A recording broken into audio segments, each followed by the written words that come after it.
Baik, Assalamualaikum warahmatullahi wabarakatuh. Selamat pagi semuanya. Pada kesempatan kali ini kita akan coba bahas ya terkait dengan satu gangguan kesehatan yang disebabkan karena cacing, ya atau yang kita kenal sebagai kecacingan. Jadi ingat bahwa uh, tubuh kita butuh konsumsi makanan ya yang akan kita peroleh dari makanan tersebut adalah zat-zat gizi yang dibutuhkan oleh tubuh, tetapi ingat bahwa tubuh pun juga butuh keseimbangan antara kebutuhan oleh tubuh dan juga asupan yang memang harus kita cukupi itu. Nah, karena apa? Ketika status gizi kita tidak normal ya, ini akan berimbas terhadap peningkatan risiko terjadinya kesakitan bahkan kematian. Nah, banyak sekali hal-hal ya faktor-faktor yang mempengaruhi status gizi tidak hanya pada anak saja sebenarnya, tapi secara umum saja bahwa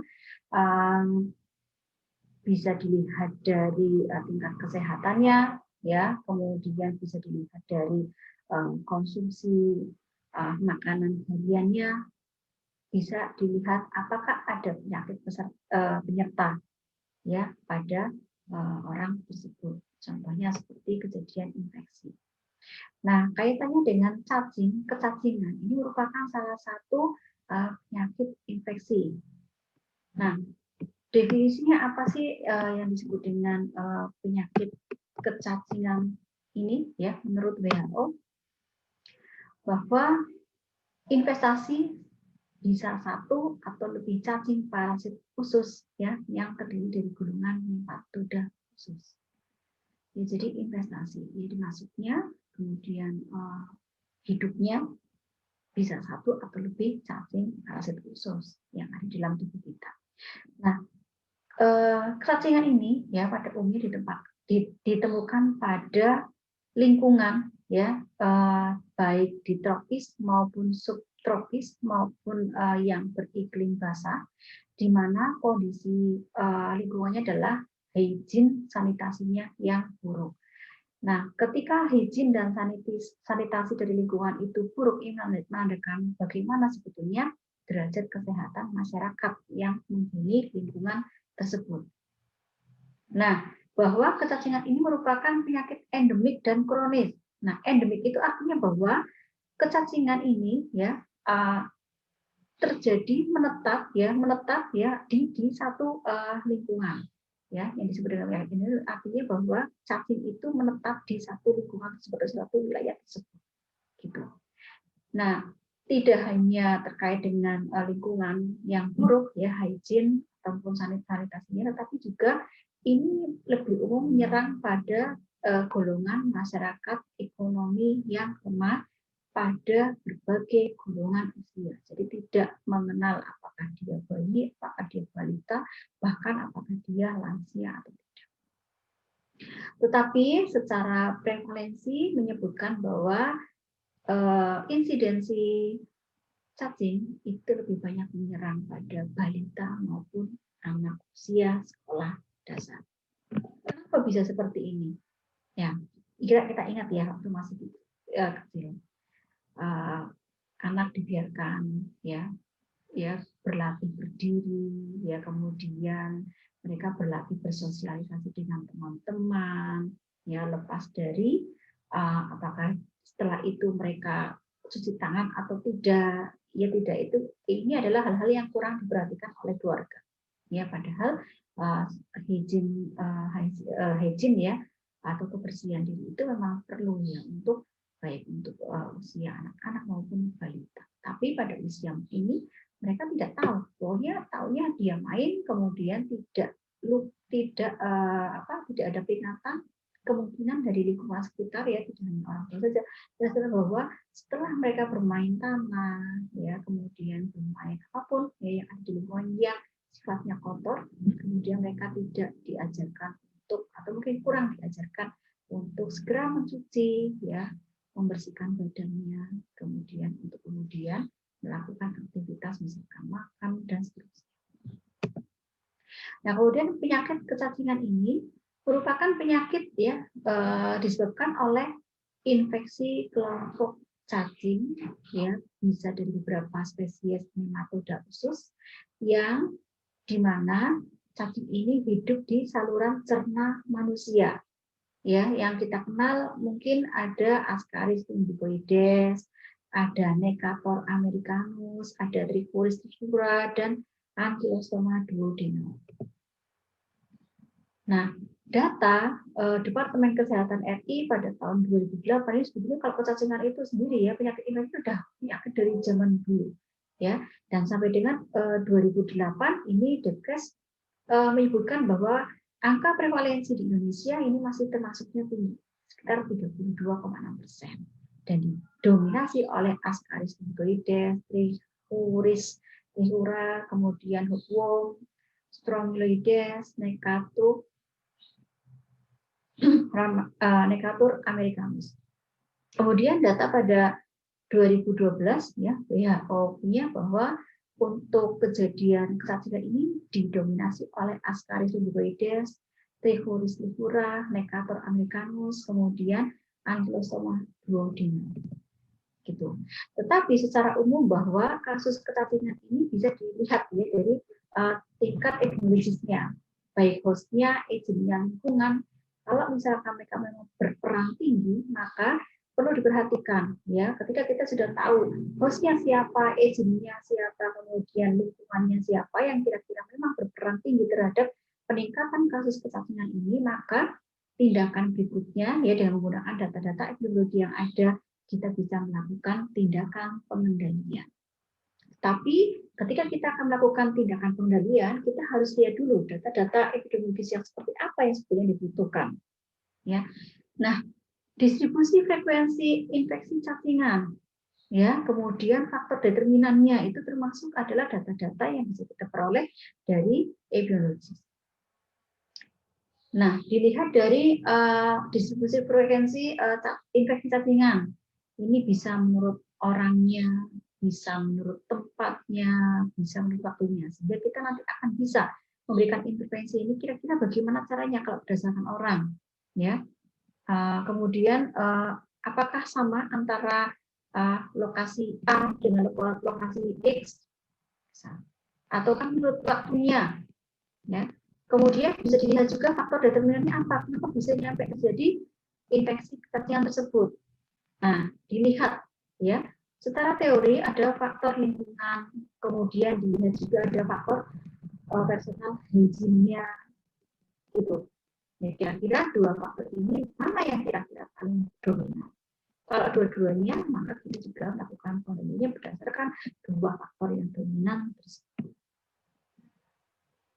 Nah, kemudian kenapa mesti kecacingan ini, ya, infeksinya ini perlu diperhatikan? Karena ternyata memiliki dampak yang lumayan ya, luar biasa, terutama kaitannya dengan kesehatan tubuh. Nah, kita lihat ada cacing gelang. Jadi kalau infeksinya termasuk sudah berat, maka bisa berdampak terhadap keadaan malnutrisi, ya, di dalam tubuh. Kemudian bisa mengakibatkan gangguan pada pertumbuhan dan perkembangan anak.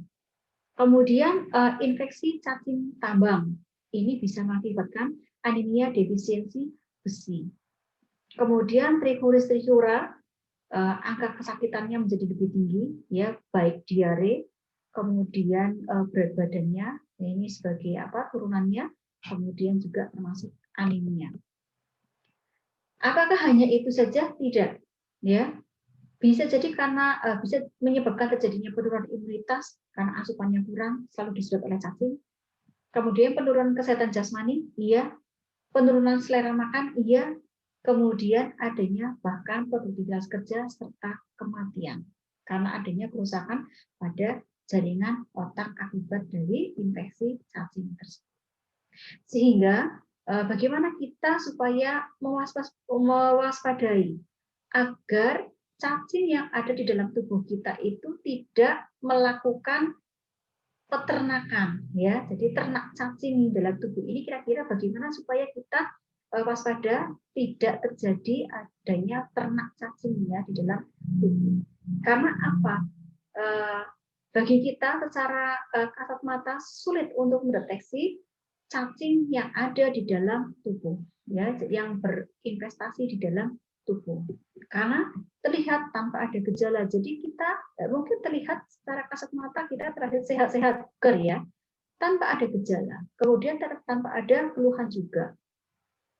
Mungkin ya yang terlihat hanya sekedar kelelahan dan berat badan menurun. Tetapi apakah kelelahan dan berat badan menurun ini merupakan tanda dari cacing?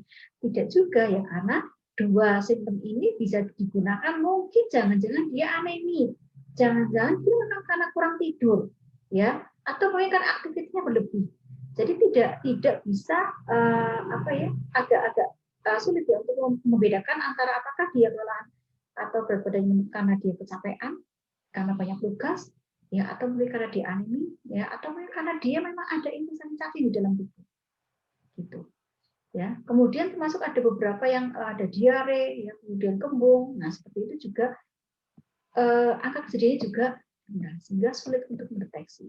Tetapi secara umum bahwa ketika seorang mengalami infeksi cacing, ya, maka gejala yang muncul kurang lebih seperti ini, meskipun tandanya tentu saja tidak bisa mendadak ya, gitu. Ya, ini bisa perutnya terlihat buncit, perutnya saja, ya, yang lain tidak. Kemudian badannya kurus, karena badan kurus kemungkinan berat badannya rendah atau mungkin status gizinya rendah. Kemudian rambutnya seperti rambut jagung, ya, jadi coklat agak kemasan gitu. Kemudian batuknya nggak sembuh-sembuh, kemudian lesu, lemas, cepat lelah, mukanya pucat, sakit atau nyeri perut, kemudian bisa kembung maupun diare. Gitu. Nah, kemudian bisa kita lihat dulu ya dari masing-masing cacing ini karakteristiknya sebetulnya seperti apa. Gitu. Nah, ini bisa dilihat ya, cacing Ascaris lumbricoides dewasa, panjangnya lumayan 15-30 cm. Kemudian ini kalau cacingnya gelang dalam jumlah 300 ekor di dalam tubuh seseorang, ya, orang tersebut tidak akan merasa lapar. Tetapi asupan gizi yang ada di dalam tubuh kemungkinan akan disedot oleh sejumlah ratus ekor cacing gelang tersebut, sehingga otomatis anak secara tidak terasa bahwa sebetulnya anak tersebut mengalami kekurangan intake makanan.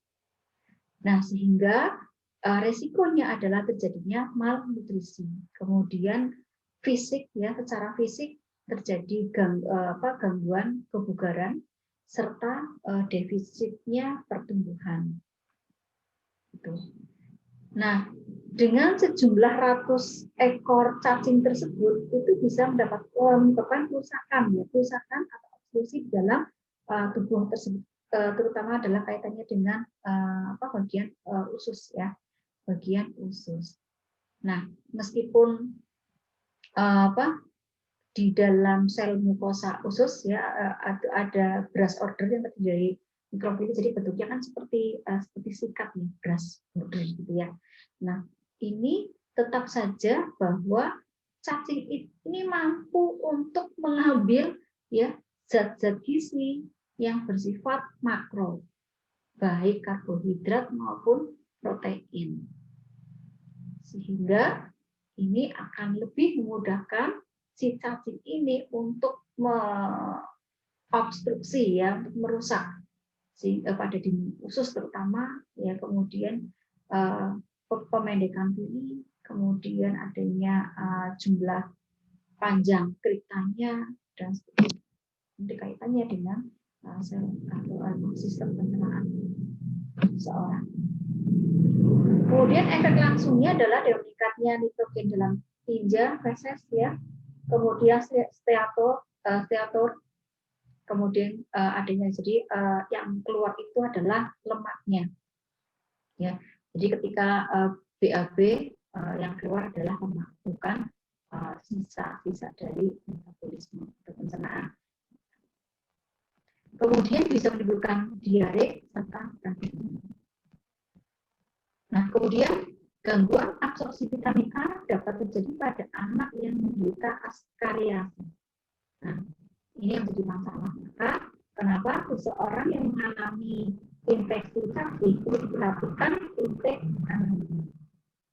Karena kalau kita tahu bahwa seorang yang mengalami kekurangan vitamin, ya, dalam hal ini adalah A, maka otomatis nanti akan imbasnya adalah pada pertumbuhan sel atau jaringan tubuhnya. Kemudian untuk Ascaris lumbricoides ini diagnosisnya, ya, jadi bisa ditemukan pada feses, ya, dan bisa ditemukan melalui pemeriksaan radiologi. Jadi tidak hanya feses juga, tetapi bisa dilihat dari muntahan yang dikeluarkan. Ini adalah tahapannya siklus hidup, baik infeksi maupun untuk diagnosanya. Nah, kemudian pengaruh dari cacing Trichuris trichiura atau dikenal sebagai cacing cambuk. Ini hidup pada di daerah sekum, ya. Kemudian untuk mekanismenya bagaimana, kenapa bisa nyampe terjadinya kelainan, ya, tetapi bahwa ada dua proses yang berperan dalam tubuh, yaitu karena trauma oleh cacing maupun efek toksik dari cacing.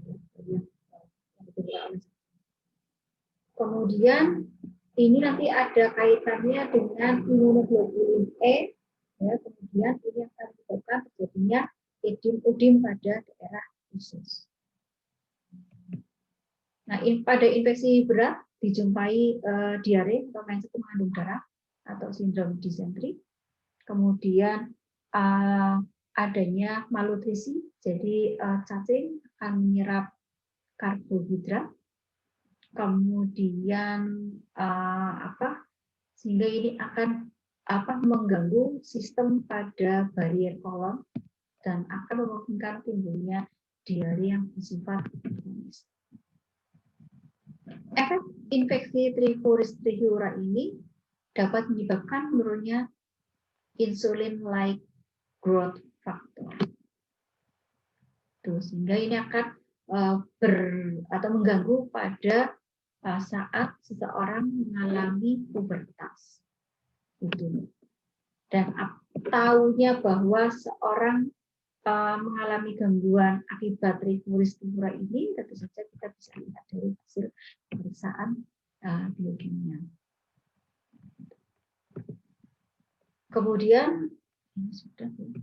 Kemudian untuk cacing tambang, infeksi cacing tambang ini disebabkan oleh Necator americanus dan Ankylostoma duodenal. Manusia sebagai tuan rumahnya, hostnya.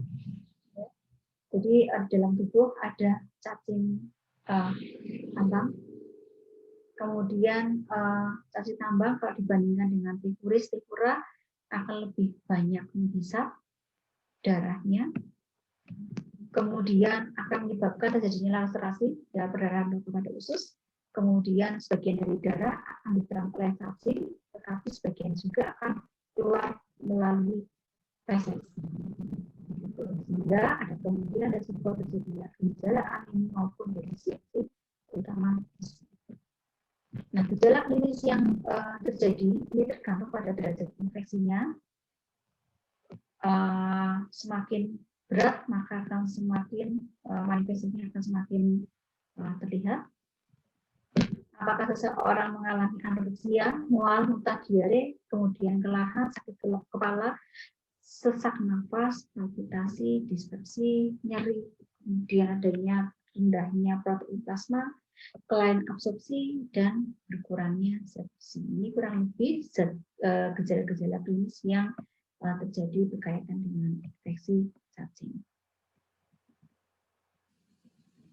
Nah, terutama untuk besi, karena kita ingat besi ini tidak hanya berperan untuk tidak terjadinya anemia, tetapi juga untuk dalam sistem kekebalan tubuh. Jadi kalau ketika besi lebih banyak diserap oleh cacing, ya bayangkan saja ya bagaimana dengan sistem imunitas tubuh yang akan datang. Itu. Kemudian juga untuk kerja dari sel darah putih ini juga nanti tidak akan efektif kalau jumlah zat besi di dalam tubuhnya terjadi defisiensi. Kemudian untuk infeksi kronik cacing tambang ini dapat menyebabkan gangguan pembentukan sel dan kekebalan tubuh serta gangguan penyembuhan luka, sehingga secara tidak langsung akan menyebabkan gangguan pada pertumbuhan anaknya. Nah, kemudian berikutnya adalah soil transmit helminth, jadi cacing yang ditransmit lewat tanah. Ini memang kalau di Indonesia lumayan banyak ya, 60%-nya. Nah, kemudian faktor-faktor apa saja ya yang berperan? Ternyata pertama adalah tanah, dilihat dari sifat tanahnya, terutama kalau di Indonesia itu kan tanahnya bisa lembab, kemudian teduh, dan ini merupakan cocok untuk beberapa jenis cacing. Ya. Kemudian berdasarkan iklim maupun suhunya, ternyata Indonesia termasuk iklim tropis yang bisa merupakan menjadi suhu optimum bagi pertumbuhan telur maupun larva dari cacing. Kemudian dari tingkat kelembabannya ini untuk bisa digunakan sebagai tempat berkembangnya yang optimal. Kemudian angin ini juga akan dapat mempercepat pengeringan yang dapat mematikan telur larva cacing, tetapi juga sekaligus untuk mempercepat penyebaran telurnya melalui debu, sehingga akan mempermudah terjadinya penularan infeksi cacing. Nah, sehingga bagaimana cara pencegahannya untuk cacing belang maupun cacing cambuk? Yaitu dengan memperbaiki cara pembuangan fesesnya, kemudian memperbaiki kuantitas maupun kualitas dari sarana pembuangan fesesnya. Kemudian dengan mencegah kontaminasi tangan maupun makanan langsung dengan tanah, ya dengan cara mencuci tangan secara bersih baik sebelum dan sesudah makan, tidak hanya makan besar saja, tapi juga setiap kali kita mau makan saja. Kemudian harus mencuci sayur dan buah sebelum sayur maupun buah tersebut dimakan atau dikonsumsi.